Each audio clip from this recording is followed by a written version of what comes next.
করেছে তালেবান সরকার ক্ষমতা দখল করলে কি হবে, তারা মাদক নির্মূল করতে পারবে না। ভাইরা আমার, কিন্তু তালেবান সরকার তারা ঘোষণা করেছিল যাদের আইন হয় কোরআনের, শাসন হয় কোরআনওয়ালাদের, তাদের মাদক নয়, কোনো সমস্যায় তাদের কাছে টিকতে পারে না। পৃথিবীর গণমাধ্যম বলেছে যে পিছনে কারণ ছিল। কারণ হলো, যখন তালেবান সরকার ক্ষমতা দখল করেছে তখন আমেরিকার হাতে তাদের 900 মিলিয়ন মার্কিন ডলার আটকা ছিল। জোরে বলুন, কয়শো মিলিয়ন? 900 মিলিয়ন মার্কিন ডলারের রিজার্ভ আমেরিকার কাছে আটকা। আমেরিকা বলেছে যে হুজুররা যদি রাষ্ট্র চালায় তাহলে এই রিজার্ভ আমরা ফেরত দেব না। আফগানিস্তানের তালেবান সরকার অনেক কষ্ট করে 200 মিলিয়ন মার্কিন ডলার সেখান থেকে ছাড়াতে পেরেছে। তাহলে আপনারা বলুন, 900 থেকে 200 গেলে আর কত থাকে? এই 700 মিলিয়ন মার্কিন ডলার আমেরিকার কাছে আটকা, যখন তালেবান সরকার আফগানিস্তানের ক্ষমতা নিয়েছে তাদের হাতে। সম্মানিত হাজিরিন, একদিকে 900 মিলিয়ন মার্কিন ডলার আটকা, আরেকদিকে পৃথিবীর কোন দেশ তালেবান সরকারকে স্বীকৃতি দেয়নি। আবার ওই দেশটাকে বলা হয় পৃথিবীর মাদকের রাজধানী। পৃথিবীর গোটা পৃথিবীর 80% আফিমের চাষ হয় আফগানিস্তানে। সেখানে মাদক নির্মূল করা ছিল অনেক কঠিন। এই কারণে বাংলাদেশের একটা পত্রিকা আছে না, প্রথম কালো, নাম কি? প্রথম আলো। কি প্রথম আলো বলছে? এটা প্রথম আলো না, প্রথম কালো। এটা কি প্রথম কালো গণমাধ্যম? তারা 2021 সালের নভেম্বরের 17 তারিখ রিপোর্ট করেছে মাদক ব্যবসা ছাড়তে পারবে না তালেবান। গুগলে সার্চ দিলে আপনারা এখনই পাবেন। প্রথম আলো পত্রিকা রিপোর্ট করেছে আফগানিস্তানে তালেবান সরকার ক্ষমতা নিলে কি হবে, মাদকের ব্যবসা তারা ছাড়তে পারবে না।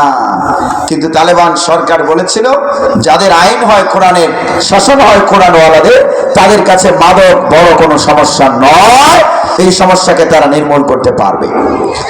সম্মানিত হাজিরিন, তালেবান সরকার দেখালো 2021 সাল থেকে 2023, মাত্র 2 বছর পর 2023 সালে পৃথিবীর সব গণমাধ্যম রিপোর্ট করেছে যে আফগানিস্তানের 900 মিলিয়ন মার্কিন ডলার আমেরিকার কাছে আটকা, যে আফগানিস্তানকে তালেবান সরকারকে পৃথিবীর কোন রাষ্ট্র স্বীকৃতি দেয়নি, যে আফগানিস্তানের 4 কোটি মানুষের 35 লক্ষ মানুষ মাদকাসক্ত, যে আফগানিস্তানে গোটা পৃথিবীর 80% আফিমের চাষ হয়, যে আফগানিস্তানের অর্থনীতি মাদকের উপর নির্ভরশীল, এই ক্ষমতা নেওয়ার 2 বছরের মাথায় গোটা পৃথিবীর গণমাধ্যম বলেছে আইন কোরআনের আর শাসন কোরআন ওয়ালাদের হবার কারণে 2 বছর পরে তালেবান সরকার এত সীমাবদ্ধতা থাকার পরে 95% মাদক নির্মূল করে ফেলেছে।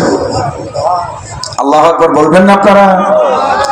জোরে বলুন। তাহলে বাংলাদেশে যদি কোরআন প্রতিষ্ঠিত হয় তাহলে মাদক নির্মূল করা সম্ভব না? সম্ভব, অবশ্যই সম্ভব। আমাদের দায়িত্ব হলো বাংলাদেশে প্ল্যান করে, পরিকল্পনা করে কোরআনুল কারীম প্রতিষ্ঠিত করা। মাদক আপনাকে নির্মূল করতেই হবে। এই দেশে জাতিসংঘের সহযোগী সংস্থা ইউনিসেফ 2024 সালের 11 এপ্রিল বাংলাদেশের প্রায় সব পত্রিকায় রিপোর্ট এসেছিল বাংলাদেশে 10 লক্ষ পথ শিশু আছে, পথ শিশু। তারা একটা জরিপ করেছে বাংলাদেশে, সার্ভে অন স্ট্রিট চিলড্রেন। এই জরিপ করে তারা বলেছে যে বাংলাদেশে 10 লাখ পথ শিশু আছে। পথ শিশু কাকে বলে আপনারা বোঝেন? যাদের ঘর নাই, বাড়ি নাই, কমলাপুর রেল স্টেশনে রাতের বেলায় ঘুমায়, এই ঢাকার বস্তিতে রাতের বেলায় থাকে, যাদের কোনো ঘর বাড়ি নাই, এইরকম শিশুর সংখ্যা হলো 10 লক্ষ। ওই রিপোর্টের শেষে বলা হয়েছে 10 লক্ষ শিশুর 85% শিশু মাদকাসক্ত। আপনারা একটু হিসাবটা বলবেন, 10 লাখের 85% যদি মাদকাসক্ত হয় তাহলে কয় লাখ হয়? কয় লাখ? 8.5 লাখ পথ শিশু মাদকাসক্ত। আপনি যদি এই 8 লাখ পথ শিশুকে আজকে মাদক মুক্ত করতে না পারেন, 20 বছর পরে এই 8 লাখ পথ শিশু হবে বাংলাদেশের জন্য একটা বিস্ফোরক। তারা হবে 8,50,000 চোর, ডাকাত, সন্ত্রাসী।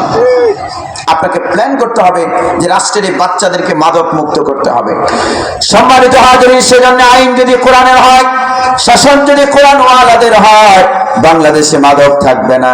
স্বাধীনতাত্তর বাংলাদেশে যারা এই রাষ্ট্রীয় ক্ষমতা দখল করেছে তারা কোরআনের আইন দিয়ে বাংলাদেশকে মাদক মুক্ত করার চেষ্টা করেনি বলে আমার দেশে দিনে দিনে দিনে দিনে মাদকাসক্ত লোকের সংখ্যা বেড়েছে। আপনার আইনে কি আছে? আপনার রাষ্ট্রীয় আইনে আছে কি? আপনারা কি আমার কথা বুঝতে পারতেছেন নাকি? মাশাআল্লাহ, লোক কম হলে আপনারা মনোযোগ দিয়ে শুনছেন। বাইরে যারা আছেন দ্রুত চলে আসুন। আপনার আইনে আছে কি? আবার বলুন, এই গ্রামের নাম কি? বারবার জিজ্ঞেস করছে, আমি কিন্তু জানি, এরপরেও জিজ্ঞেস করছি, আপনাদেরকে কথা বলানোর চেষ্টা করছি। সবাই ধরে বলুন, গ্রামের নাম কি? আপনার রাষ্ট্রের